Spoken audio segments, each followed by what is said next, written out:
हरिः ॐ योगेन चित्तस्य पदेन वाचां मलं शरीरस्य च वैद्यकेन योपाकरोत् तं प्रवरं मुनीनां पतञ्जलिं प्राञ्जलिरानतोऽस्मि अज्ञानतिमिरान्धस्य ज्ञानाञ्जनशलाकया चक्षुरुन्मीलितं येन तस्मै श्रीगुरवे नमः। पतञ्जलि प्रणीत योग सूत्र को साधन पाठ को 23औं सूत्रसम्म हामी पुगेका थियौँ। संयोग को स्वरूप, संयोग को लक्षण बताउँदै थियौँ हामी। सायद बीचमा नै व्यवधान भएको जस्तो लाग्यो। स्वस्वामी शक्त्योः स्वरूपोपलब्धि हेतु संयोगः, यही हो कि जस्तो लाग्छ, हैन र?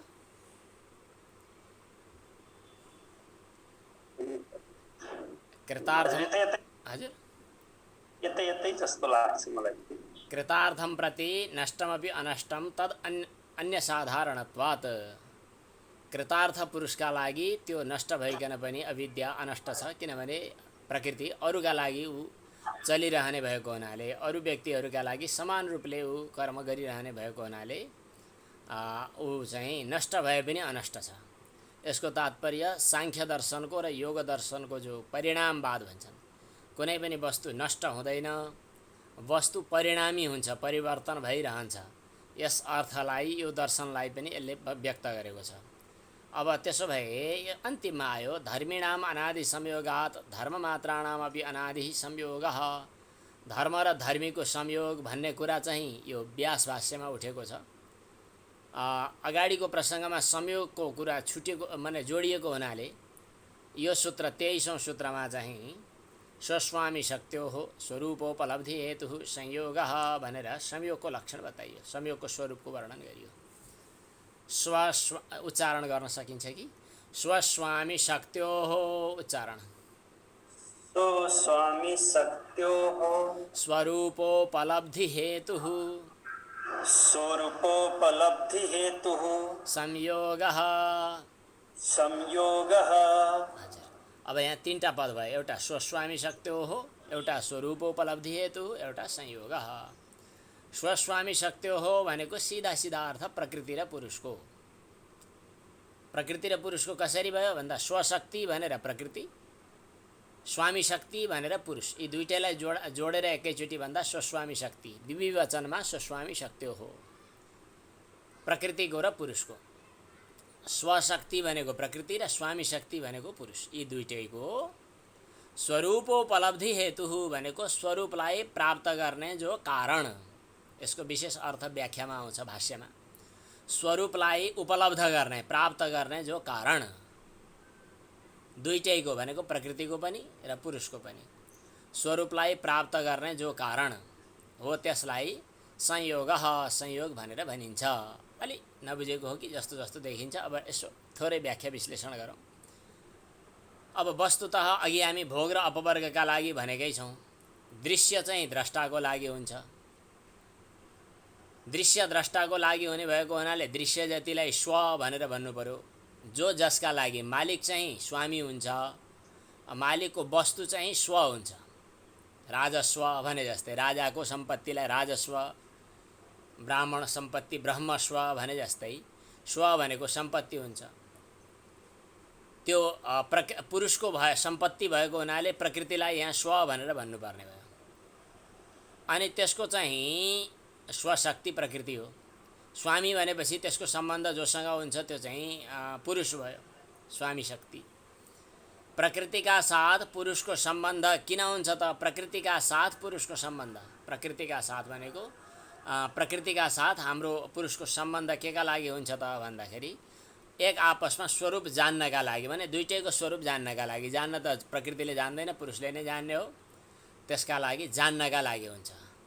जबसम्म दर्शन शक्तिले प्रकृतिका यी विभिन्न किसिमका विशेषताहरूलाई अथवा रूपलाई, क्षमतालाई देख्छ, नदेखुन्जेल उसले भोग गरिरहन्छ। देख्यो भने उसलाई चटक्क छोड्छ, विरक्त हुन्छ र आफ्नो स्वरूपको दर्शन गर्दछ। भनेपछि संयोग पनि स्वरूपोपलब्धिका लागि हो। जब दर्शन भनेको ज्ञान हुन्छ अनि त्यसपछि चाहिँ प्रकृतिका स्वरूपलाई देख्छ अनि त्यसबाट विरक्त हुन्छ र स्वस्वरूपको दर्शन गर्दछ। त्यसपछि उसलाई फेरि संयोगको आवश्यकता पर्दैन। त्यस अवस्थालाई कैवल्य भनेर भनिन्छ। स्वस्वामी शक्त्यो हो स्वरूपोपलब्धि हेतु संयोग। अब यसको थोरै व्यासभाष्यको सङ्केत हेरौँ अनि त्यसपछि विचार विमर्श गरौँला। स्वस्वामी शक्त्यो हो। अब संयोग स्वरूपाभिधित सया, संयोगको स्वरूपलाई बताउने इच्छाले यो सूत्रको आरम्भ भयो, यो सूत्र प्रवृत्त भयो। संयोगको स्वरूपलाई अभिधित्सा भनेको भन्ने इच्छा, बताउने इच्छा, व्याख्या गर्ने, निर्णय गर्ने इच्छाले यो सूत्र रचना गरिएको छ भनेको माथि अवतरणिका भाष्यमा। अब त्यसपछि व्यास भाष्य। पुरुषः स्वामी दृश्येन स्वेन दर्शनार्थम संयुक्तः। पुरुष स्वामी जो हो नि तो स्व दृश्यका साथ दर्शनका लागि संयुक्त भएको छ। उसको स्वरूप दर्शन गर्नका लागि चाहिँ ऊ संयुक्त भएको छ, जोडिएको छ। त्यही संयोगले, त्यही संयोगको परिस्थितिमा जो दृश्य उपलब्ध भयो, पहिला दृश्य पदार्थहरूसँग आफ्नो भेटघाट भयो, त्यसलाई भोग भनेर भनिन्छ। दृश्यलाई भेट्टायो, भोग भयो। द्रष्टाको जो स्वरूपको उपलब्धि भयो त्यसलाई अपवर्ग अर्थात् मोक्ष भनियो। पुरुषः स्वामी दृश्यका साथ, स्वका साथ दर्शनका लागि अर्थात् स्वको पत्तो लगाउन, स्वको नालीबेली थाहा पाउनका लागि संयुक्त भयो। त्यो संयोगले, दृश्यको संयोगले जो दृश्यको सब नालीबेली उपलब्धि भयो, पत्तो लाग्यो, त्यसका साथ आफ्नो भेटघाट भयो, त्यसलाई भोग भनेर भनिन्छ। तस्मात् संयोगात् दृश्यस्य उपलब्धिर्या स भोगः। अनि त्यो भोग पछाडि द्रष्टाको स्वरूपको उपलब्धि जो हो त्यो अपवर्ग हो। दृश्यको स्वरूप पत्तो लगाउनु भोग हो। अहिले हामी विषय भोग गरिरहेका छौँ भने दृश्यलाई हामीले थाहा पाइरहेका छौँ, माने उपलब्ध प्राप्त गरिरहेका छौँ। दृश्यको उपलब्ध गर्दा गर्दै कुनै दिन विरक्त भएपछि अनि यो त बेकार हो भनेर त्यसलाई छोडिदिएपछि अनि त्यसबाट निवृत्त भएर आफ्नो स्वरूपमा उपलब्ध हुनु जो हो त्यो चाहिँ अपवर्ग मोक्ष हो। दर्शन कार्यावसान, घुमिफिरी यो दुईटाको भेटघाट जो दर्शनका लागि हो, साक्षात्कारका लागि हो, मोक्षका लागि हो। पहिला दर्शन भयो, माने पहिला वस्तुको उपभोग भयो, विषयको भोग भयो, अनि त्यसबाट विरक्त भएपछि आत्माको स्वस्वरूपको उपलब्धि भयो, त्यो कैवल्य भयो। भनेपछि यो दर्शन चाहिँ वियोगको कारण हो। दर्शन यो विचित्र छ। दर्शन भनेको पत्तो लगाउनु, थाहा पाउनु। दर्शनका निमित्त संयोग भयो। कस्तो रमाइलो छ। दर्शनका निमित्त संयोग भयो अनि त्यही दर्शनले वियोग बनाइदियो। फेरि त्यो दर्शन चाहिँ वियोगको कारण भयो। दर्शन कार्यावसान संयोग। संयोगले हुँदाहुँदै, संयोग हुँदाहुँदै दर्शनसम्म पुगियो। संयोग भएपछि दर्शनसम्म पुग्यो भन्ने कुरा बुझियो। विषयको भोग गरिएको छ। भोगबाट वैराग्य पैदा भयो। भोग गर्दा गर्दै लामो समय भोग गर्दै गर्दै गएपछि यो कति समयसम्म बेकार भने त्यसपछि के भयो भने स्वस्वरूपको उपलब्धि भयो। त्यसबाट विरक्त भयो, स्वस्वरूपको उपलब्धि भयो। भनेपछि यो संयोग केका लागि? दर्शनका लागि। अनि दर्शन केका लागि? वियोगका लागि। वियोगस्य कारणम उक्तम। अब यसलाई थोरै विचार विमर्श आफ्नो दिमागमा मथिङ्गलमा घुमाएपछि, एकछिन मन्थन गरेपछि नहुने निस्किन्छ। दर्शनम अदर्शनस्य प्रतिद्वन्दी। अब यो अलिकति दार्शनिक कुरा गर्दा गर्दै साह्रै रौचिरा कुराकानी गर्छन्। त्यो रौचिरा कुरामा अलि अलमल भएर दिक्क लागेर छोड्न पनि मन लाग्छ कतिपयहरूलाई। त्यो छुट्टै कुरा हो। दर्शन चाहिँ अदर्शनको प्रतिद्वन्दी भनेको उल्टो हो। त्यसकारणले अदर्शन संयोगका निमित्त हो भन्ने कुरा बताइयो। अब दर्शन भनेकै मोक्ष हो भनेर भनिँदैन, अथवा दर्शनबाट मोक्ष हुन्छ भनेर भनिँदैन।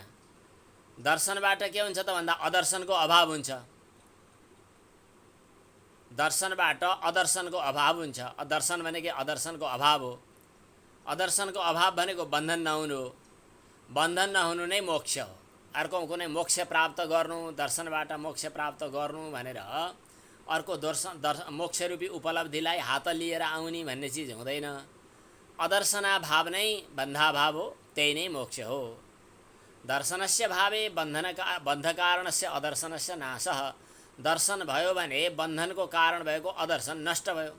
त्यसकारणले दर्शनको ज्ञान हुनु नै कैवल्यको कारण हो भन्ने कुरा बताइयो। अलिकति घुमाएर बताइएको छ। दर्शन भएपछि बन्धनको कारण भएको अदर्शन। दर्शन र अदर्शन शब्दको कुरा यसरी बुझौँ। आफ्नो स्वरूपलाई बुझ्नु दर्शन। जबसम्म भेटघाट भइरहेको छ दुईटाको, प्रकृति र पुरुषको, त्यतिखेरसम्म दर्शन भएको छैन, अर्थात् स्वस्वरूपको साक्षात्कार भएको छैन। स्वस्वरूपको साक्षात्कार नभएर के गरेछ त भन्दा दृश्यसँग पछि लागेर अल्मलिएर रुमल्लिएर बसेको छ। अनि दृश्यसँग रुमल्लिएर बसिरहनु के भयो त? दृश्यको स्वरूपलाई प्राप्त गर्नुभयो, त्यो भोग भयो। त्यो भोग पनि केका लागि हो त? भोलि घुमिफिरिकन मोक्षका लागि, अपवर्गका लागि हो। अब द्रष्टाको स्वरूपको उपलब्धि हुनु मोक्ष हो, अपवर्ग हो। भनेपछि आज जो भेटघाट भइरहेको छ प्रकृति र पुरुषको, दुईटाको लगनगाँठो परेको छ, यो केका लागि? अहिले त केही समय भोगका लागि। तर भोग हुँदा हुँदै त्यसमाथि विरक्ति, विरक्तिपछि अरे यो त मेरो म होइन, मभन्दा छुट्ट यी पदार्थहरू भोगका लागि आएका चिज हुन्, यी त अलग हुन् भन्ने जानिसकेपछि दर्शन त्यो केका लागि भयो त भन्दा पृथक्करण, वियोगका लागि कारण भयो। दर्शन अदर्शनको प्रतिद्वन्दी हो। त्यस कारणले अदर्शन भनेको अदर्शनम संयोग निमित्तम उक्तम। अदर्शन भनेको भेटघाट नहुनु, साक्षात्कार नहुनु, भोगका माने प्रकृति र पुरुषको संयोग भयो। जब प्रकृति र पुरुषको साक्षात्कार भयो, मतलब पुरुषले प्रकृतिलाई छुट्यायो भनेर चिन्यो, त्यसपछि त्यसले के गर्दछ त? वियोग हुन्छ। गुरुजी, म एउटा सानो उदाहरण यहाँनिर निवेदन गर्न चाहन्छु। एउटा असाध्य भोकाएको मान्छेले टन्न भोजन गरेर जीवनभरि भोजन गर्नु नपर्ने अवस्था वैराग्य हो, अर्थात् कैवल्य हो। तो भोजन प्रतिको त्योभन्दा अगाडिको जुन तृष्णा थियो, एकदम इच्छा थियो, त्यो चाहिँ भोग हो। हजुर, भोग पनि केका लागि त भन्दा भोलि गएर भोग केका लागि भनेपछि कहिल्यै नखानु पर्ने गरी अघाउनका लागि, हासिल गर्नका लागि, त्यसबाट विरक्त भएर अतृप्त भएर निवृत्त हुनका लागि। हजुर, एकदम ठिक छ। यो चाहिँ समष्टिमा मार्गको बीजलाई हजुर गुरुजी हजुर धेरै यो भस्म सम्बन्धी बिरामी भएका मान्छेलाई अफामार्गको खुवाइन्छ। बीज खुवाइन्छ। त्यो बीज एक दिन खाएपछि कैयौँ दिनसम्म खानु पर्दैन रे, मानौ त्यसको कन्टिन्युटी भनौँ यसलाई। अब त्यसको भोकै मर्यो कि भोग एकपल्ट गरिसकेपछि उपलब्धिका लागि भोग गर्ने, वैराग्यमा पुग्नका लागि भोग गर्ने, होइन गुरुजी? हजुर हजुर, एकदम तात्पर्य चाहिँ यो पुरै व्यासभाष्यको पनि तात्पर्य यहीँनेरि आइपुगेको छ। अब यसको अन्तिममा चाहिँ अदर्शन भनेको के हो? अदर्शन भनेको अहिले भोग हुँदा अदर्शन भनेको प्रकृति र पुरुषको स्वरूपलाई थाहा नपाउनु अदर्शन हो। यो अदर्शन के हो भन्ने सम्बन्धमा यहाँ 8वटा विकल्प छन्। यी 8वटा विकल्पले पनि अलिकति दिमागलाई तताउँछ। यी 8वटा विकल्प दिनुभित्रको थोरै रहस्य मात्रै म बताउँछु। यो संस्कृतमा व्याकरण शास्त्रमा चाहिँ नय न अगाडि लगाउनु, अर्थात् अगाडि लगाउनुभित्र चाहिँ भिन्न भिन्न अर्थ बताइएका छन्। त्यसको चाहिँ एउटा चाहिँ दुई भागमा अर्थ बाँडिएको छ। एउटा चाहिँ सिधै अभाव भन्ने हुन्छ, न गच्छति भनेको गमनाभाव भन्यो, अभावलाई पनि न अले बताउँछ कहिलेकाहीँ, नत्र कहिले कहिले अलि भिन्नै अर्थ पनि बताउँछ। जस्तै अब्राह्मण भन्यो भने अब्राह्मणम आनय भन्यो भने ब्राह्मण होइन, ब्राह्मण भिन्न अरू कसैलाई लिएर आऊ भन्ने अर्थ लाग्छ। अब्राह्मणम आनय भन्यो। अमित्र भन्यो भने शत्रु भन्ने अर्थ लाग्छ। मित्रको अभाव भन्ने लाग्दैन, शत्रु भन्ने अर्थ लाग्छ। यो पहिले अनुदरी कन्या भनेर भन्थे। उदर भनेको पेट चाहिँ पातलो भएको, सानो भएको, अर्थात् कटी बारुली कम्मर भन्ने अर्थमा, अल्पोदर भन्ने अर्थमा अनुदरी कन्या भन्ने प्रसिद्धि थियो। अनुदरी कन्या यो व्याकरणमा पनि यस्तै उदाहरण दिन्छन्, यहाँ पनि टीकाकारहरूले यस्तै उदाहरण दिएका रहेछन्। यो व्याकरणको दर्शनमा पनि, न्याय दर्शनमा पनि यस्तै नयाँका 6वटा अर्थ भनेर बताइएको छ। व्याकरण नै पढ्नुभएकाहरूका लागि थोरै सङ्केतको रूपमा तत्सादृश्यम अभावश्च तदन्यत्वम तदल्पता अप्राशस्त्यम विरोधोर्थ नयर्था षट् प्रकृतिता भनेर नयाँका 6 थरी अर्थ बताइएको छ। त्यो सबै पढ्नु पर्दाखेरि उता व्याकरणका पाटाहरू जान्छन्, त्यतातिर हामी अहिले गएनौँ। जस्तै कहीँ कहीँ असुर भन्यो भने सुरको विरोधी असुर भन्ने अर्थमा अले विरोध भन्ने अर्थ बतायो। अकेशी भन्यो भने कस्तो खराब केशरौँ भएको भन्ने अर्थ लाग्यो। अनुदरी भन्यो भने उदर पातलो सानो भएको भन्ने अर्थ लाग्यो। अभाव सबै ठाउँमा लाग्दैन। यसै गरी नयाँका 6 थरी अर्थ त्यहाँ बताइए जस्तै यहाँ पनि 8 थरी छुट्टै छुट्टै नयाँका कुराहरू लिएर आएर अदर्शन भनेको के हो भन्नेमा विकल्प आएका छन्। अदर्शन भनेको हजुर हामीले बुझ्ने कुरा त प्रकृति र पुरुषले प्रकृतिलाई मभन्दा यो पृथक हो भनेर नदेख्नु, अर्थात् ज्ञान नहुनु, विवेक ख्याति नउदाउनु, यसलाई अदर्शन भनिन्छ भनेर सामान्य अर्थ यसरी बुझौँ अदर्शनको अर्थ चाहिँ। तर अदर्शनभित्र चाहिँ धेरैवटा विकल्पहरू छन्। यो विकल्प चाहिँ दिमागले भेट्न सक्यो भने बिस्तारै पढौँला, मैले अहिले सङ्केत गर्छु। यदि अलि बुझ्न सकिएन भने यसलाई धेरै अल्मलिनु पर्दैन, किनभने यसले चाहिँ कुनै विशेष अर्थ बताउँदैन कि अदर्शन भने अज्ञान, यति नै बुझौँ। प्रकृति र पुरुषको स्वरूपलाई नबुझ्नु, यतिलाई अदर्शन भनेर बुझौँ संक्षेपमा। अब यसमा विकल्प जे दिएको छ हामी पढ्न तयार त भइसकेकै छौँ, त्यस कारणले विकल्पको सरसर्ती म पाठ गर्दछु।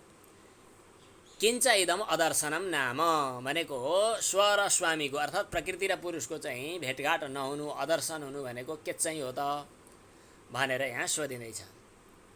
अब किम गुणानाम अधिकारः आहोस्वित दृश्यस्वरूपस्य स्वामिनः दर्शितविषयस्य प्रधानचित्तस्य अनुत्पादः स्वस्मिन् दृश्ये विद्यमाने दर्शनाभावः किम अर्थवत्ता गुणानाम। एउटा टीकामा मैले जुन टीका अस्ति नै एउटा उल्लेख गरेको थिएँ, एउटा कुनै व्याख्याकार सायद विज्ञानानन्द कि विज्ञानाश्रम कि के महात्माले लेखेको टीकामा यो न्याय दर्शनसँग यो योग दर्शनसँग सम्बद्ध नभएको हुनाले यो प्रकरणको व्याख्या गर्नु आवश्यक छैन भनेर यसलाई चाहिँ पाठ मात्रै लेखेको, न उल्लेख नगरेको यस्तो खाले टीका यही सञ्जालमा भेटिएको छ। त्यो छुट्टै टीका हुँदो रहेछ त्यस्तो, त्यसमा त्यस किसिमको व्याख्या नलेखिएको पनि पाइएको छ। तर कतिपय आचार्यहरूले यसको व्याख्या गर्नुभएको छ व्यास भाष्यमा उल्लेख भएको हुनाले। गुणानाम अधिकारः, अब यो पहिलो विकल्प भयो। गुणानाम अधिकारः अर्थात् अदर्शन भनेको के हो भन्दा गुण समूहको अधिकार अर्थात् कार्य उत्पन्न गर्ने सामर्थ्य नै के यो अदर्शन हो, पहिलो विकल्प। दोस्रो विकल्प दृश्य स्वरूप स्वामीका नजिकमा स्वामीसँग शब्दादि रूप र विवेक रूप विषय जसद्वारा दर्शित हुन्छ त्यस्तो प्रधान चित्तको उत्पत्ति नहुनु, अर्थात् आफ्नो दृश्यमा रहेर पनि दर्शनाभाव हुनु, यही हो चित्तस्य उत्पत्ति बीजम। अविद्या दृश्य स्वरूपस्य स्वामिनः दर्शित विषयस्य प्रधान चित्तस्य अनुत्पादः यो हो।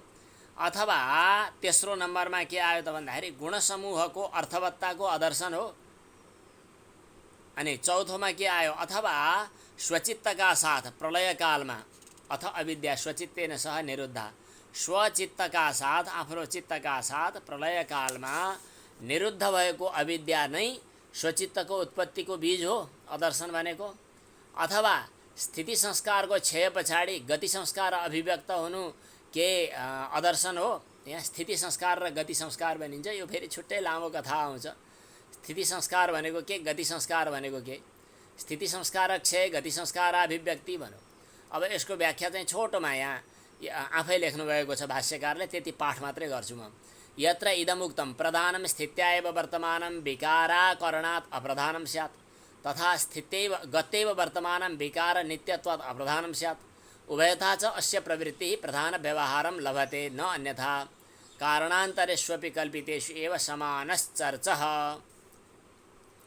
प्रधान स्थितिमा नै वर्तमान रहेर विकार नहुनुको कारण प्रधानम स्थित्यैव वर्तमानं विकाराकरणात् विकार नहुनुको कारणले अप्रधान हुन्छ। प्रधान स्थितिमा रहँदा रहँदै पनि विकार नभएको कारणले अप्रधान हुन्छ। अनि गतिमा रहँदा रहँदै पनि विकार नित्य भएको कारणले अप्रधान हुन्छ। यस किसिमको स्थिति र गति दुईटै प्रकारले यसको प्रवृत्ति रहँदा प्रधान रूपले व्यवहार प्राप्त गर्दछ, अन्यथा प्राप्त गर्दैन। अरू जो कारण हुन्छन् उनीहरूमा पनि यही विचार प्रयोज्य छ, चर्च भनेर भने। यसको अलि लामै व्याख्या आवश्यक पर्छ यसलाई। दर्शन शक्तिरेव अदर्शनम इति एके, दर्शन शक्ति नै अदर्शन हो भनेर कतिले भने। प्रधान भनेको प्रकृति हो है, प्रधानको आत्मख्यापनका निमित्त प्रवृत्ति हो, यो श्रुति चाहिँ उनीहरूको वचनमा प्रमाण छ। सर्वबोध्य समर्थ सर्वबोध्य बोध समर्थ, सबैको बोध गर्न योग्य भएको, बोधको समर्थ भएको पुरुष प्रवृत्तिभन्दा पहिले दर्शन गर्न सक्दैन। सर्वकार्य गर्न समर्थ दृश्यले त्यति समय देख्दैन। दुवैको धर्म अदर्शन हो। कसैले यसो भन्छन्, यस मतमा दृश्यको आफ्नो भएर पुरुष प्रत्ययापेक्ष दर्शन नै दृश्य दर्शन हुन्छ। यस प्रकार पुरुषको अनात्मभूत भएर पनि दृश्य प्रत्ययापेक्ष दर्शन पुरुष धर्म रूपले अवभाषित हुन्छ। यो पो हो कि? अथवा कसै कसैले दर्शन ज्ञानलाई नै अदर्शन भनेर नाम दिएका छन्, दर्शन ज्ञानलाई नै अदर्शन भनेर मानेका छन्। यी सबै शास्त्रगत विकल्पहरू हुन्। यो अरू दर्शनका मसिना मसिना विषयहरूको विकल्पका रूपमा आएका छन्। यसको खास उत्तर पनि यहाँ त्यति दिइएको छैन। विकल्प बहुत्वम एतत् सर्वपुरुषाणां गुणानां संयोगे साधारण विषयम्।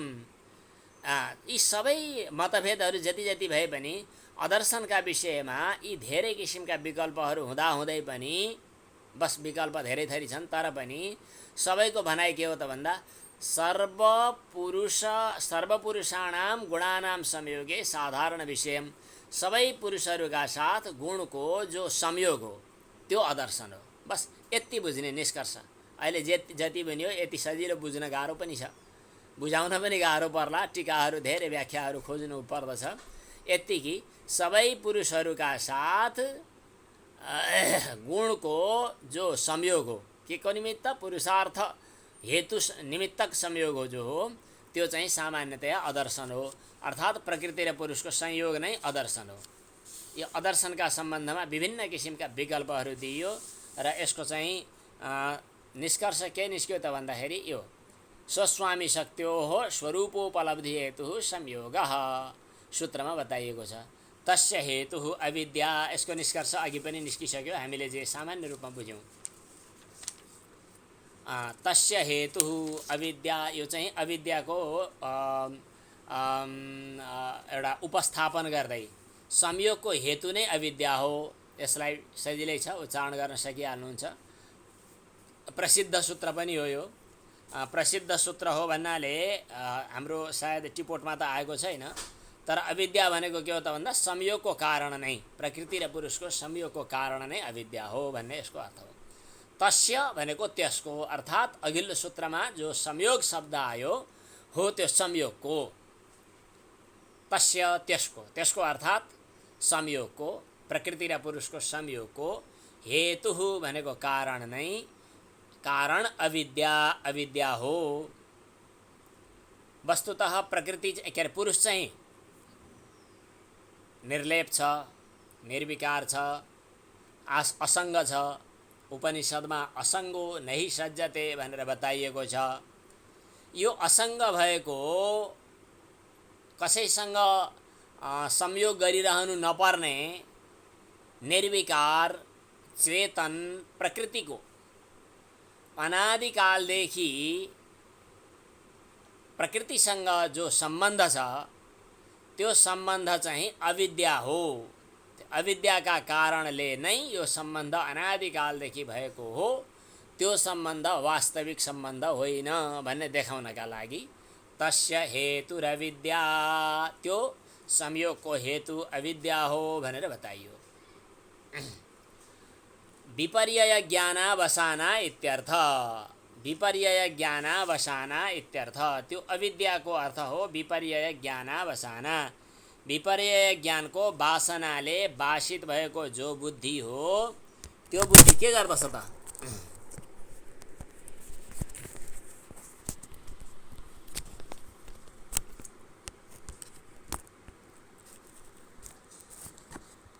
के हुन्छ कहिले कहिले।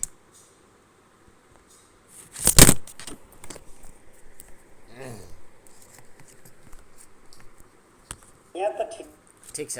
यहाँ मेरो अलिकति आफ्नै ठिक ठाउँमा राखिएको ठाउँमा यो हाम्रो खुट्टो धर्म रह्यो। ल ठिक छ। विपर्यय ज्ञानको वासनाले वासित भएको जो बुद्धि छ, विपर्यय ज्ञान भनेको विपरीत ज्ञान, विपर्यय ज्ञान भनेको मिथ्या ज्ञान। विपर्यय ज्ञानको वासनाले वासित भएको जो बुद्धि छ त्यसले न कार्यनिष्ठां पुरुष ख्यातिम बुद्धि प्राप्नोति। त्यो बुद्धिले पुरुष ख्याति प्राप्त गर्न सक्दैन, कार्यमा निष्ठा प्राप्त गर्न सक्दैन, कार्यमा निष्ठा प्राप्त गर्न सक्दैन, पुरुष ख्यातिलाई पनि प्राप्त गर्न सक्दैन, किनभने त्यो साधिकारा छ। साधिकारा पुनरावर्तते। थोरै साधिकाराको एउटा अर्थ चाहिँ म बताउँछु। जिम्मेवारी वहन गर्ने भएर ऊ फेरि दोहोरिरहन्छ। अधिकार प्राप्त गरेर जिम्मेवारी वहन गरेर त्यो आइरहन्छ। कुन बुद्धि?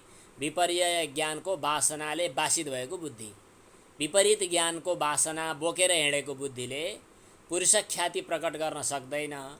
आफ्नो कामको जिम्मेवारी बोकिरहन्छ, फेरि फर्केर आइरहन्छ। पुरुष ख्याति पर्यवसान भएको बुद्धिले चाहिँ अन्तिम कार्यनिष्ठालाई प्राप्त गर्दछ। सातु पुरुष ख्याति पर्यवसाना कार्यनिष्ठां प्राप्नोति।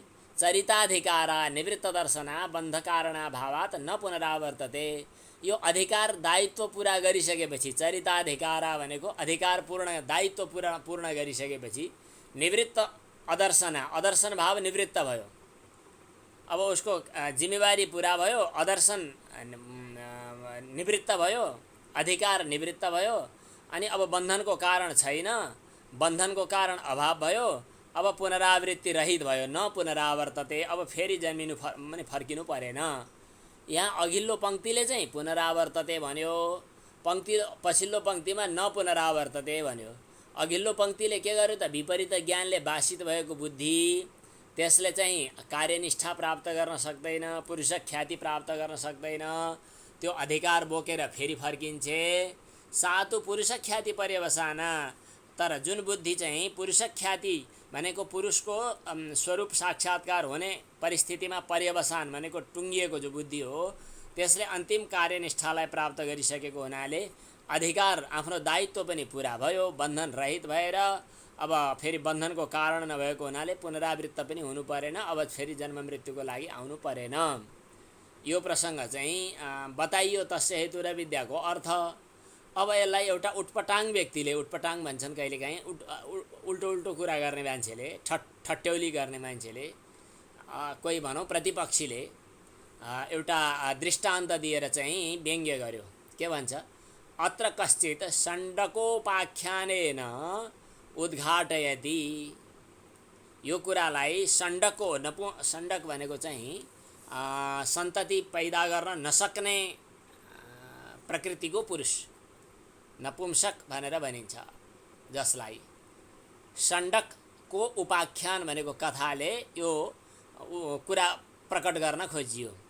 एउटा कोही षण्डकले विवाह त गरेछ फेरि पुरुष बनेर, आफ्नै मुग्धा भार्यासँग पत्नीसँग भनेछ हैन, पत्नीले भनिछन् षण्डक आफ्नो पतिलाई, हे आर्यपुत्र भनेको पतिलाई सम्मान गरेर बोलाउनु पर्दा आर्यपुत्र भन्ने चलन छ।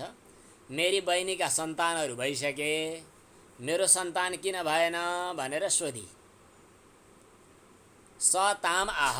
त्यो षण्डक पुरुषले पत्नीलाई उत्तर दियो कि मृतस्ते अहम अपत्यम उत्पादयिष्यामि। म मरेपछि तिमीलाई सन्तान उत्पादन गराइदिइहाल्छु नि भनेर भन्यो पुरुषले।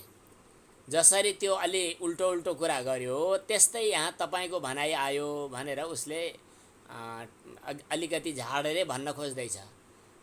तथा इदम विद्यमानं ज्ञानं चित्तवृत्तिम न करोति विनष्टम करिष्यति। जिउँदो छँदै सन्तान जन्मेन, मरेपछि सन्तान जन्माइदिन्छु भने जस्तै यो जबसम्म ज्ञान संयोग भेटघाट दुईटाको जानकारी छ, त्यसले चित्तलाई निवृत्ति गरेन रे।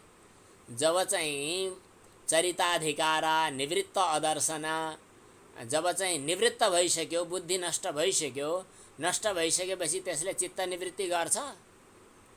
विद्यमान ज्ञानले चित्त निवृत्ति गरेन। जबसम्म जसरी चाहिँ मेरो बहिनी पुत्रवती छन्, म किन भइन भनेर भन्दा मरेपछि सन्तान पैदा गरिदिउँला भनेर भने जस्तै, जब विद्यमान ज्ञानले चित्त निवृत्त गर्न सक्दैन भने ज्ञान नष्ट भइसकेपछि चित्त निवृत्ति हुन्छ भन्ने कुराको आशा कसरी गर्ने? अर्थात् विद्यमान विवेक ख्यातिले चित्त निवृत्ति रूप मोक्ष उत्पन्न गर्न सकेन।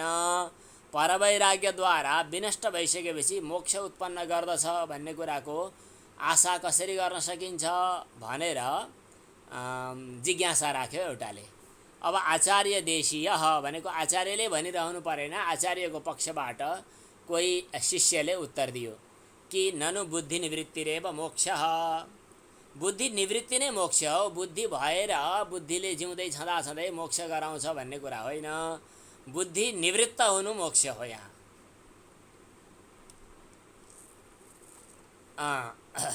चित्तले जब भोग र मोक्षरूप परिणामबाट निवृत्त हुन्छ, चित्तको निवृत्ति नै मोक्ष हो।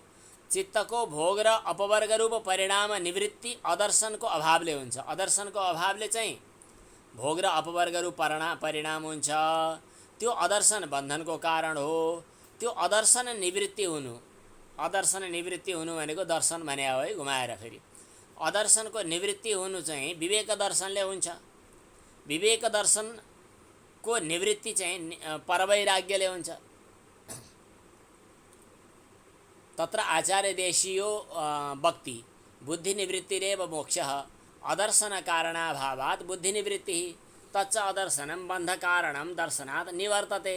दर्शन माने तत्व साक्षात्कार, वस्तु साक्षात्कार भइसकेपछि अदर्शन निवृत्त हुन्छ, त्यही बन्धनको कारण थियो। त्यसकारणले चित्त निवृत्ति नै मोक्ष हो। किमर्थम अस्थानेव अस्य मति विभ्रम, बेला बिनामेसो ठाउँ नपरिकन पनि तिम्रो बुद्धि विभ्रम किन भयो भनेको यसको तात्पर्य हो चित्त निवृत्ति नै मोक्ष हो। चित्त निवृत्ति नै मोक्ष हो भन्ने कुरा नबुझी तिमी उल्टो व्यङ्ग्य जिज्ञासा किन राखिरहेका भनेर सिद्धान्तीले बताउनु भयो। यो चाहिँ तस्य हेतु अविद्या, यो सूत्रको व्याख्यामा आएको व्यासभाष्यको प्रसङ्ग हो। अब यसपछि हेयम दुःखम हेय कारणम च संयोगाख्यम सनिमित्तम उक्तम अतः परम हानम वक्तव्यम। अब हेय दुःख हो भन्ने कुरा हामीले बताइसकियो। हेयम दुःखम अनागतम भनेर अगाडि चाहिँ हेय दुःख हो भन्ने कुरा पनि बताइसकियो। अब त्यसपछि हेयको कारण पनि बताइसकियो। के हो त हेयको कारण? दृष्टि दृश्ययोः संयोगो हेय हेतु। द्रष्टा र दृश्य प्रकृति र पुरुषको संयोगबाटै हेय दुःखको कारण हो, संयोग नै दुःखको कारण हो भनेर बताइयो।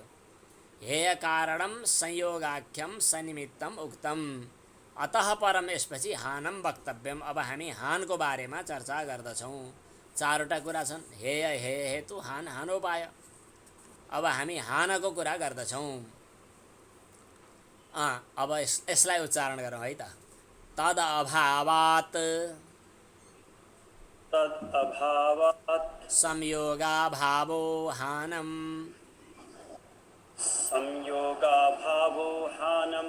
तद्दृशेः कैवल्यम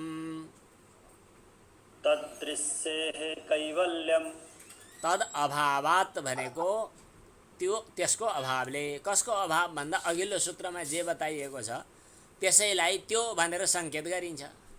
अघिल्लो सूत्रमा त्यो भनेर कसलाई बताइयो? अविद्यालाई अथवा अदर्शनलाई।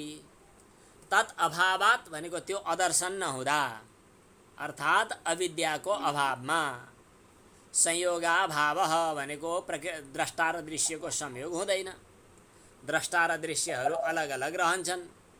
संयोगाभाव त्यसैलाई हानम भनेको हान भनिन्छ। हान भनेको ओहाक त्यागे, त्याग्नु, नष्ट हुनु, समाप्त हुनु भनेर भनिन्छ।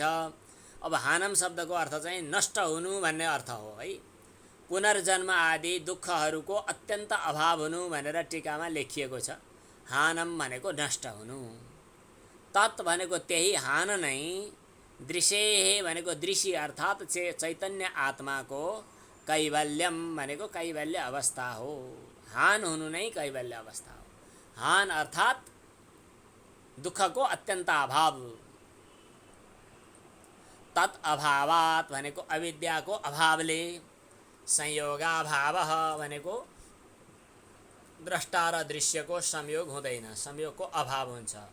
हानम त्यसैलाई हान भनेर भनिएको छ। अर्थात् पूर्वजन्म, पुनर्जन्म, जन्म, मृत्यु इत्यादि चक्रको अत्यन्त अभाव। तत् त्यही नै। दृश्य भनेको आत्माको। दृश्य शब्दले आत्मालाई बताइएको छ, किनभने ऊ केवल दृक् हो। फेरि द्रष्टा भनौँ भने दृश्य सापेक्ष हुन्छ। द्रष्टा भन्ने नभनिकन दृश्य स्वरूप मात्रै भनौँ भने ऊ केवल दृक् मात्रै हो, दृश्य बिनाको द्रष्टा, दृक् मात्र हो। त्यसलाई चाहिँ कैवल्यम भनेको कैवल्य अवस्था भनेर बताइएको छ। अब यसको व्यास भाष्य अलिकति हेरौँ। हेयम दुःखम हेय कारणम च संयोगाख्यम सनिमित्तम उक्तम। हेय कारण यी दुईटै कुरा बताइयो। हेय भनेको दुःख हो, हेय कारण भनेको संयोग हो। यसको फेरि हेतु के हो त्यो सबै कुराहरू बताइयो। अब यसपछि हान बताउने पालो छ। अब हान बताइन्छ यो सूत्रमा। अब यसको भाष्यमा के बताइयो त भन्दा तस्य अदर्शनस्य अभावात्, अदर्शनको अभाव। अदर्शनको अभाव भनेको के हो त? दर्शन हो, एक किसिमले साक्षात्कार हुन्, थाहा पाउनु, पुरुषले प्रकृतिलाई थाहा पाउनु, अरे यो त दृश्य पो हो त, म त यसभन्दा अलग हुँ भन्ने कुरा थाहा पाउनु। त्यो के भयो त भन्दा दर्शनाभाव भयो, के अरे अदर्शनाभाव भयो। तस्य अदर्शनस्य अभावात्, अदर्शनको अभावले बुद्धि पुरुष संयोगाभाव, बुद्धिको र पुरुषको संयोगाभाव भयो। अदर्शनको अभाव भएपछि अलिकति भनाइ घुमाएर भनिन्छ, त्यस कारणले कहिले कहिले अलिकति नौलो पनि लाग्छ। अदर्शनको अभाव भएपछि के भयो त भन्दाखेरि बुद्धिको र पुरुषको संयोगको अभाव भयो। अविद्याको अभाव भएपछि संयोगको अभाव भयो। यसैलाई हानम हान भनेर बताइयो। अदर्शनको अभावले नै बुद्धि र पुरुषको सङ्गतको अभाव भयो। त्यही नै आत्यन्तिको बन्धनो परमः भनेको आत्यन्तिक दुःख निवृत्ति हो र यही नै हानम हान भनेर बताइएको छ। यही नै दृश्य भनेको द्रष्टा पुरुषको कैवल्य हो। पुरुषस्य अमिश्री भाव, पुरुषको बुद्धिका साथ छ्यासमिस नहुनु, अनि पुनः असंयोग गुणैहि, फेरि गुणका साथमा संयोग नहुनु, यही हो।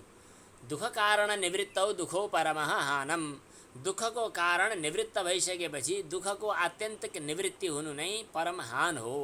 उपरमः भनेको निवृत्ति हुनु नै हान हो।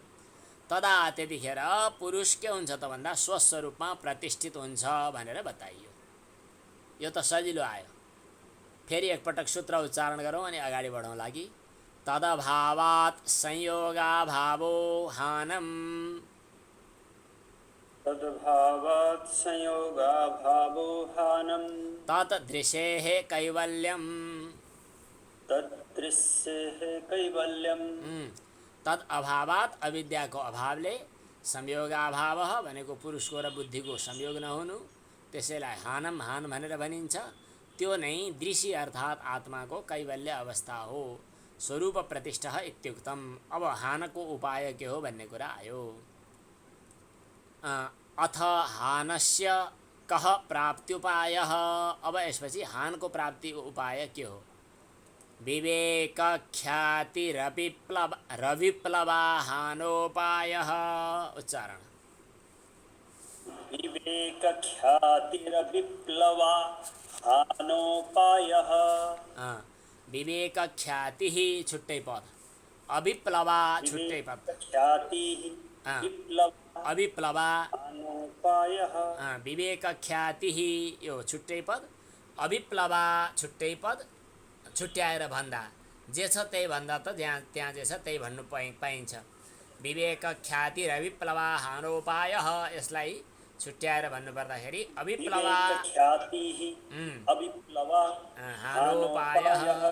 अविप्लवा भनेको नचिप्लिने अर्थात् कहीँ विचलित नहुने, दूषित नहुने जो विवेक ख्याति हो त्यसलाई चाहिँ हानोपायः भनेर बताइएको छ। अविप्लवा भनेको विप्लुत नभएको, जो विवेक ख्याति भनेको विवेक ज्ञान हो, त्यसलाई हानः, हानोपायः भनेको हानको उपाय भनेर बताइएको छ। निश्चल निर्दोष निर्मूल, के अरे निर्मूल होइन, निर्मल शुद्ध अचञ्चल संशय विपरीत आदि दोषहरूले रहित भएको जो विवेक ख्याति अर्थात् विवेक ज्ञान हो, त्यो नै हानको उपाय हो। अब हामी शुद्ध अविद्याको निवृत्तिको उपाय खोजी गर्दैछौँ। अविद्याको निवृत्तिको उपाय के रहेछ त भन्दाखेरि शुद्ध विवेक ख्याति नै अविद्या निवृत्तिको उपाय हो। शुद्ध विवेक ख्याति नै अविद्या निवृत्तिको उपाय हो, यसको अर्थ। शुद्ध विवेक ख्याति नै अविद्या निवृत्तिको उपाय हो। अब यसको व्यास भाष्यमा के उल्लेख गरेको छ त? सत्वपुरुषान्यता प्रत्ययो विवेक ख्याति, सत्वपुरुषान्यता प्रत्ययो विवेक ख्याति सा तु अनिवृत्त मिथ्या ज्ञान प्लवते। यसले के भन्छ त? सत्व भनेको बुद्धि र पुरुषको अन्यता प्रत्यय भिन्न भिन्नै हो भन्ने कुराको ज्ञान हुनुलाई नै विवेक ख्याति भनेर भनिन्छ।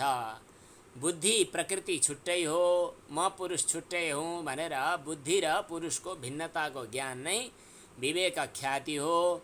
त्यो विवेक ख्याति मिथ्या ज्ञान जसबाट निवृत्त भइसकेको छ, यस्तो विवेक ख्याति अविप्लव अर्थात् शुद्ध र निर्मल भनेर मानिएको छ। सातु अनिवृत्त मिथ्या ज्ञान प्लवते। यदा जुन अवस्थामा मिथ्या ज्ञान दग्ध बीज समान, दग्ध बीज समान भनेको चाहिँ डढेको भुटेको बिउ जस्तै, त्यो मिथ्या ज्ञान अर्थात् अज्ञान जो हो त्यो दग्ध बीज जस्तै बनेपछि के गर्छ त भन्दाखेरि अब फेरि नयाँ अङ्कुर पलाउने, फेरि नयाँ बन्धन सिर्जना गर्ने यस्तो हुँदैन। बन्धनको अनुत्पत्तिमा योग्य हुन्छ। बन्धनको अनुत्पत्तिको योग्य अर्थात् उसबाट अब फेरि बन्धन हुँदैनन्। अनि यदा मिथ्या ज्ञानम दग्ध बीजभावम बन्ध्य प्रसवम भनेर बताइयो। बन्ध्य प्रसवम भनेको फेरि प्रसूति सन्तति उत्पादन गर्ने क्षमता समाप्त भएको, अर्थात् नयाँ अङ्कुर, नयाँ वासना, नयाँ संस्कार, नयाँ कर्मजन्जालहरू पैदा गर्ने काम चाहिँ समाप्त भएको अवस्थामा पुग्छ। त्यतिखेर के हुन्छ त भन्दाखेरि विधुत क्लेश रजसः सत्वस्य परे, रजोगुण जस्ता क्लेशहरू दूर टाढा भइसकेपछि सत्वको परम प्रकाशमा पुग्छौ। कस्तो? वैशारद्य भनिने परम प्रकाश, वशीकार संज्ञा भनिने यो चाहिँ विवेक ज्ञानको प्रवाह प्राप्त हुन्छ। त्यो निर्मल विवेक प्रत्यय भनेको ज्ञानै हो। विवेक ज्ञानको प्रवाह, निर्मल विवेक ज्ञानको प्रवाह प्राप्त हुन्छ, अर्थात् विवेक ज्ञानको प्रवाह निर्मल शुद्ध हुन्छ। त्यो निर्मल विवेक ख्याति नै हानको उपाय हो। सुन्दा सुन्दै अलिअलि शब्दको अर्थ अब अड्कल काटेर पनि बुझ्न थालियो होला पक्कै पनि। जति साधकहरूले अलि असजिलो भयो भनेर भाग्नुभयो उहाँहरू त भागिहाल्नुभयो, केही छैन। जतिले बुझ्नुभएको छ बिस्तारै बिस्तारै त्यसमा सुन्दै गएपछि तिनै शब्दको पुनरावृत्ति हुन्छ। यहाँ चाहिँ दग्धबीज भाव भन्ने अर्थ पनि बुझिसक्नुभयो होला। बिउलाई भुटेपछि चाहिँ त्यो फेरि उम्रिँदैन। त्यस्तै यो अविद्या पनि मिथ्या ज्ञानको निवृत्ति भइसकेपछि दग्धबीज भाव माने जब विवेक ख्यातिको उदय हुन्छ, त्यसपछि विवेक ख्यातिको उदय भएपछि अनि मिथ्या ज्ञान चाहिँ दग्धबीज भाव अवस्थामा हुन्छ। दग्धबीज भाव भनेको भुटिएको बिउ जस्तै, अब त्यसले नयाँ प्रसूतिहरू पैदा गर्न सक्दैन। अनि विवेक प्रत्ययको प्रवाह चाहिँ निर्मल भएर प्रकट हुन्छ। त्यतिखेर जो अविप्लवा विवेक ख्याति प्रकट हुन्छ, अर्थात् नचिप्लिने शुद्ध निर्मल विवेक ख्याति जो प्रकट हुन्छ, त्यो नै हानस्य उपाय, हानको उपाय हो, अर्थात् दुःख निवृत्तिको हेतु हो। ततः त्यसपछि मिथ्या ज्ञानको चाहिँ दग्धबीज भावोपगम भनेको दग्धबीज भावको अवस्थामा प्राप्त हुने काम हुन्छ। त्यसपछि पुनश्च अप्रसव, फेरि त्यसले नयाँ संस्कारहरू पैदा गर्दैन। यो नै मोक्षको मार्ग हो र यो नै हानको उपाय हो। व्यास भाष्यमा पनि हानको उपायको सम्बन्धमा यही मूलको कुराहरूको व्याख्या गरिएको छ। विवेक ख्याति र विप्लवा हानोपाय। यसमा सामान्य सूत्रको अर्थ र यसको तात्पर्य अर्थ चाहिँ त अब स्पष्टै भएको हुनुपर्दछ। खासै त्यति अप्ठ्यारो चाहिँ छैन जस्तो लाग्यो। केही यसमा विचार विमर्श गरौँ र।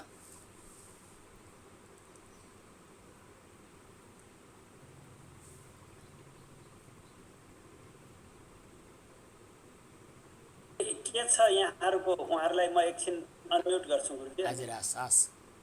के भन्नुहुन्छ? ल, यहाँहरूको सबैको अनम्युट भयो। केही विशेष विचार विमर्श राय, यसमा केही नबुझिएको कुरा? गुरु नमस्कार। हजुर नमस्कार। त्यसमा त्यो भन्न खोजेको बुद्धिलाई हामीले त्यो जुन फेरि उत्पादन नहुने गरी त्यो नष्ट भएर अनि फेरि यो 84 लाखको जुनीमा फर्किनु पर्दैन भन्न खोजेको गुरु हजुर। हजुर 84 लाखको जुनीमा भन्ने हामी अरू आवाज आएन गुरु आवाज हजुर म्युट भएको छ। 84 लाख जुनी भन्ने शब्द चाहिँ योग शास्त्रमा प्रसिद्ध भएको आवश्यक परेन यहाँ, तर हामीले बुझेको भाषामा त्यही हो। फेरि जन्म मृत्युको चक्रमा पर्नु परेन, त्यही हो कुराकानी घुमिफिरिकन। भन्न खोजेको चाहिँ अविद्याको कारणले, भने अविद्या भनेको अज्ञानको कारणले प्रकृति र पुरुषको सम्बन्ध बन्यो, बुद्धिको र आत्माको सम्बन्ध बन्यो। जब विवेक ख्याति प्रकट हुन्छ तब बुद्धि चाहिँ कृतकृत्य भएर निवृत्त हुन्छ। अज्ञान माने विवेक ख्याति प्रकट भइसकेपछि अनि जो अज्ञान जो हो त्यो अज्ञान चाहिँ दग्धबीज भावमा पुग्छ भन्ने कुरा, मिथ्या ज्ञान दग्धबीज भावमा पुग्छ भनेको उसले केही समय त आफ्नो काम गर्दै गर्दछ, ऊ अहिलेको शरीर छँदै हुँदासम्म केही समय उसले आफ्नो काम गर्दै गर्दछ, तर अब फेरि नयाँ संस्कार जन्मिने, फेरि नयाँ कुराहरू जन्मिएर फेरि अर्को जन्म मृत्युमा जाने अवस्थामा पुग्नु पर्दैन। त्यही कुरा पुनश्च अप्रसव भन्ने अन्तिम पङ्क्तिले त्यही भनेको। हजुर गुरु ओम। हजुर ओम। यो विप्लवा भन्नेका एक्चुअली कतै पढ्नबाट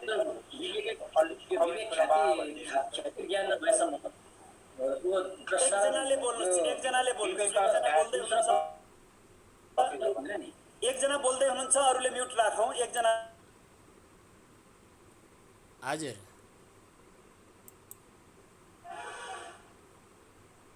अहिले बुझिए, कसैको पनि आवाज आएन। अब एकजनाले बोल्नुहोस् त। गुरुजी कसले बन्दै गरिदियो त? कसले गर्नु बन्द? हजुर हजुर हस् हस् हस् धर्मराजी के भन्नु? ल एकजनाले। हजुर हजुरको जब विवेक ख्याति ज्ञान नआएसम्म यो बुद्धि र पुरुषको जुन द्रष्टा र पुरुषको चाहिँ द्रष्टा र बुद्धिको चाहिँ हुँदैन, संयोग हुँदैन भन्ने कुरोमा अलिक थोरै द्रष्टा र दृश्यको संयोग भइरहन्छ पहिल्यैदेखि, अनादिकालदेखि संयोग छँदैछ।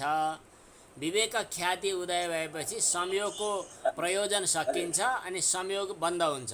संयोग बन्द हुनु भनेको के हो त? दुईटाको साँठगाँठ, दुईटाको सम्बन्ध टुट्नु हो। त्यो टुट्नु नै कैवल्य भाव हो अथवा कैवल्य भावको पूर्वावस्था हो। जस्तै समाजकालमा चाहिँ हजुरको जस्तो निर्विचार वैचार अध्यात्म प्रसाद भने नि, जस्तो विचारहरू बिस्तारै त्यो अध्यात्म प्रसाद प्राप्त पछि निर्मल हुन्छ नि, त्यस्तै के भन्न खोजेको? अझ अध्यात्म प्रसादमा पुग्ने निर्विचार, हजुर त्यो त्यहाँ पुग्ने अवस्था त अझ अगाडि, त्यो त सायद अन्तिमको हो। त्यसभन्दा अगाडिको पूर्व सन्ध्यामा अविद्या चाहिँ निर्बीज अवस्थामा, के अरे अविद्या चाहिँ दग्धबीज भाव अवस्थामा यहाँ पुग्छ भनेर भन्नुको तात्पर्य चाहिँ अब चाहिँ अविद्या लेस बाँकी त छ। हाम्रो अर्को वेदान्तको भाषामा अविद्या लेस भनेर भन्छौँ, तर अब त्यसले नयाँ संस्कार पैदा गर्दैन। ऊ मर्यो भन्ने होइन, ऊ किनभने ऊ नित्य छ, आफ्नो प्रवाह उसले चलाइरहन्छ। तर यो पुरुषका निमित्त ऊ निवृत्त भयो। यो पुरुषका निमित्त बुद्धि माने अविद्या नष्ट हुनुको मतलब बुद्धिका साथ संयोग हट्यो। बुद्धिका साथ संयोग हट्नु भनेको कैवल्य अवस्था हो। ओम गुरु। हजुर ओम। गुरु यो हानम भने के हो गुरु? हानम भनेको शब्दको अर्थ चाहिँ नष्ट हुनु भनेको हो।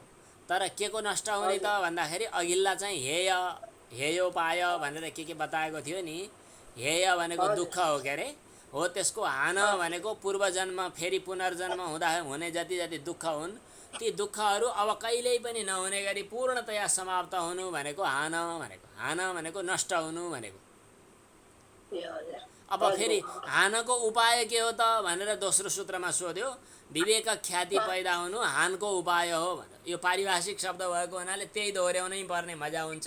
त्यस कारणले यसै गरी जसरी अहिले जिज्ञासा राख्नुभयो, यसै गरी शब्दको अर्थ बुझेपछि अनि त्यही शब्द दोहोरिँदा समस्या पर्दैन। हजुर ओम गुरु ओम। हजुर ओम। अब अलिकति समय छ। विवेक ख्याति र विप्लवा हानोपाय अब तस्य सप्तधा प्रान्त भूमि प्रज्ञा। मैले यो स्क्रिन सेयरलाई अनुकूल बनाउँछु। हजुर गुरु ओम। हजुर ओम। गुरु यो अविद्या नष्ट हुनु नै कैवल्य हो। अविद्या नष्ट हुनु त हामी अलि भन्दैनौँ, किनभने ऊ सर्वथा सर्वतोभावेन सधैँ नष्ट हुन्छ भनेर यो सिद्धान्तले मान्दैन, साङ्ख्य सिद्धान्त, योग सिद्धान्तले।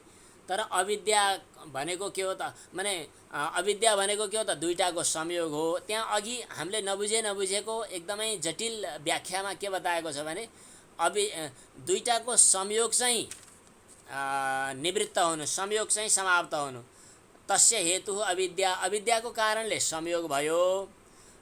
तर जब विवेक ख्याति पैदा हुन्छ त्यतिखेर अविद्या चाहिँ दग्धबीज अवस्थामा अर्थात् बिउ भुटेको अवस्थामा अविद्या पुग्छ।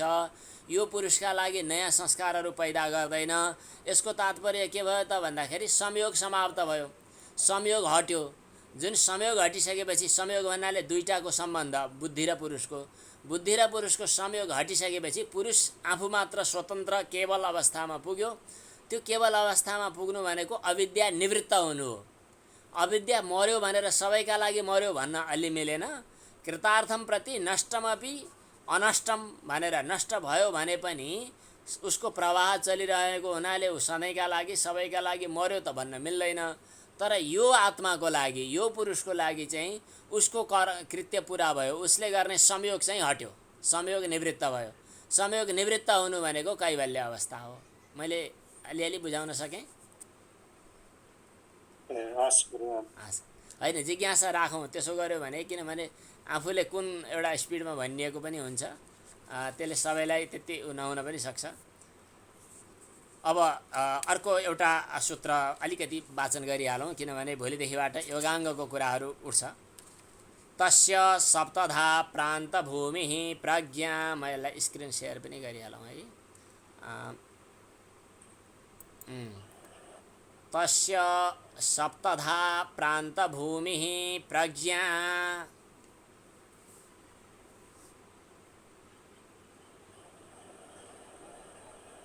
तस्य हजुर सप्तधा प्रान्तभूमिः प्रज्ञा। तस्य भनेको त्यो विवेक ज्ञान प्राप्त गरेका पुरुषको, अर्थात् विवेक ख्याति प्रकाशित भइसकेका पुरुषको।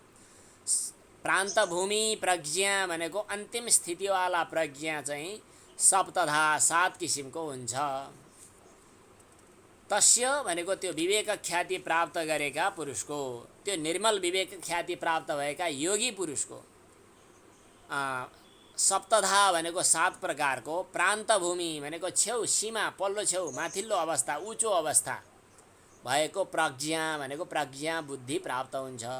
कसको? निर्मल विवेक ख्यातिले युक्त भएका योगीको 7 किसिमको सबैभन्दा उच्चो अवस्थावाला प्रज्ञा प्राप्त हुन्छ उसलाई।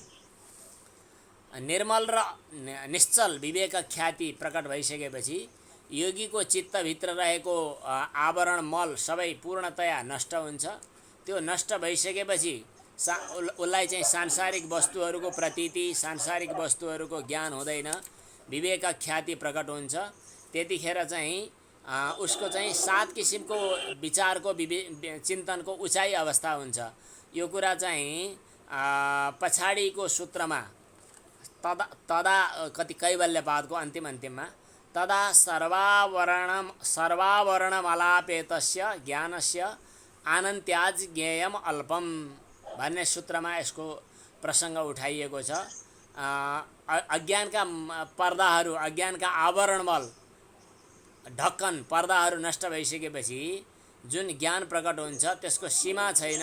अब त्यसका निमित्त ज्ञेय पदार्थ चाहिँ बाँकी रहँदैन, अर्थात् ऊ चाहिँ मुक्त हुन्छ, त्यसबाट जान्नुपर्ने बाँकी केही रहँदैन भन्ने कुरा बताइयो।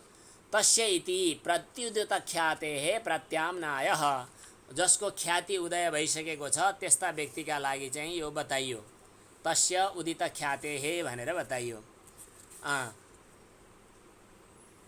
तस्य यो सर्वनामले के गर्यो त भन्दा उदित ख्याति भनेको जसको विवेक ख्याति प्रकट भइसकेको छ त्यस्ता योगीलाई बताइएको हो। यो प्रत्याम्नायः भनेको उसलाई बताइएको हो। प्रत्याम्नायः सप्तधा इति 7 किसिमको।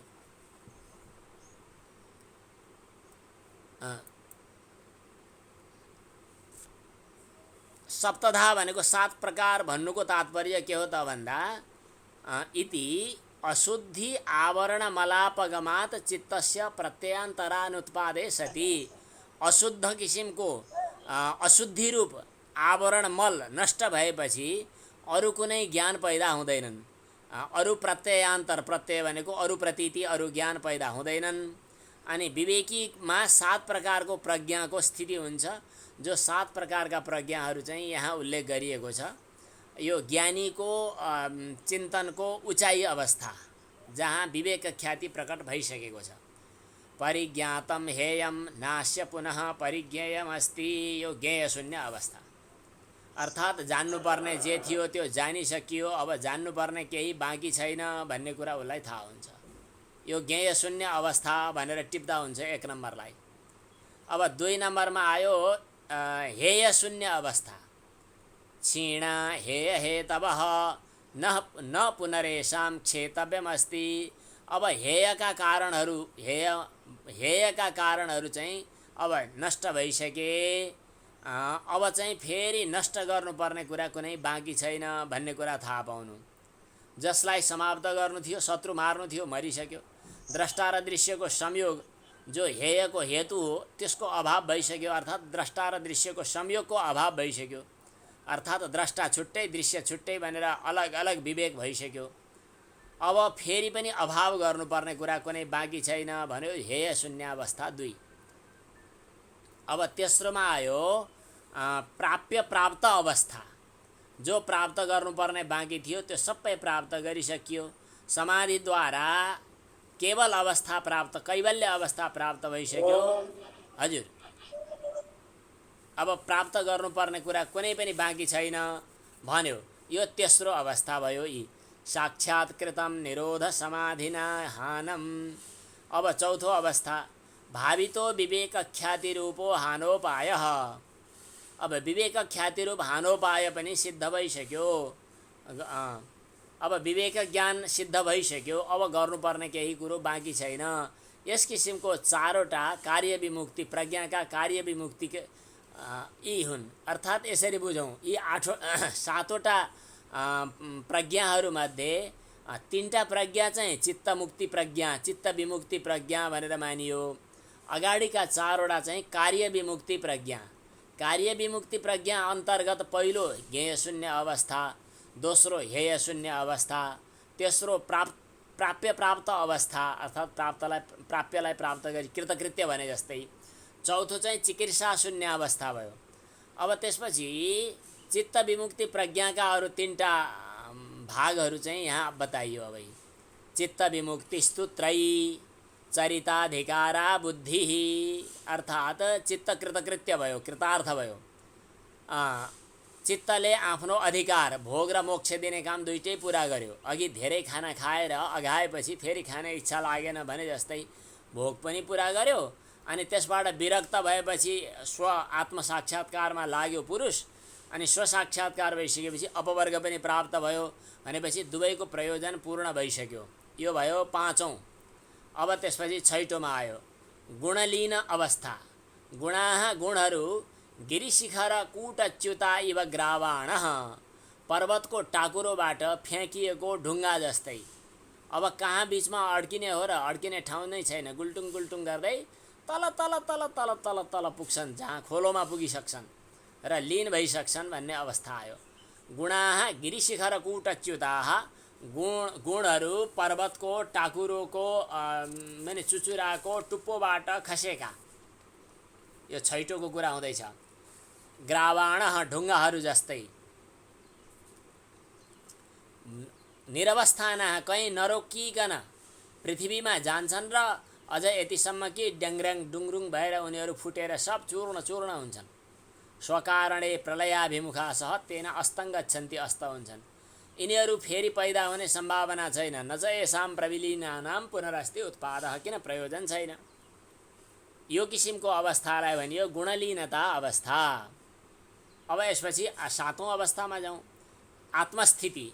यो 7औं अवस्थामा पुग्दा गुण सम्बन्धदेखि अतीत भएको स्वरूप मात्र ज्योति निर्मल केवली पुरुष भएर अवस्थामा रहन्छ। यस प्रकार 7 किसिमका प्रान्तभूमि प्रज्ञालाई देख्नेवाला जो पुरुष हो त्यो पुरुषलाई कुशल पुरुष भनेर बताइएको छ। प्रतिप्रसवे अपि चित्तस्य मुक्तः कुशल इत्येव भवति।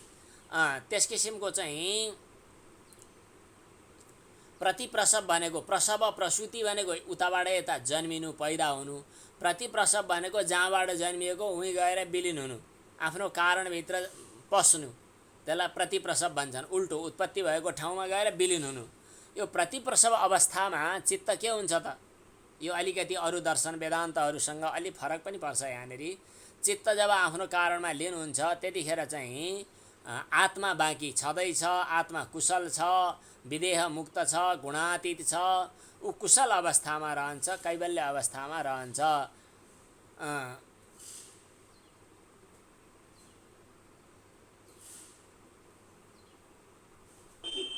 यो चाहिँ एवं सप्तविधां प्रान्तभूमि प्रज्ञाम अनुपश्यन् पुरुषः कुशल इत्याख्यायते। यस्तो पुरुषलाई कुशल भनिन्छ। प्रतिप्रसवे अपि चित्तस्य मुक्तः कुशल इत्येव भवति गुणातीतत्वात् इति। अब यसपछि विवेक ख्याति पनि सिद्ध भयो, हानोपायका कुराहरू पनि भए, तर साधन बिना यो सिद्धि प्राप्त हुँदैन भन्नका लागि अब साधनका कुराहरू चाहिँ योगाङ्गानुष्ठान अब आगामी प्रकरणमा।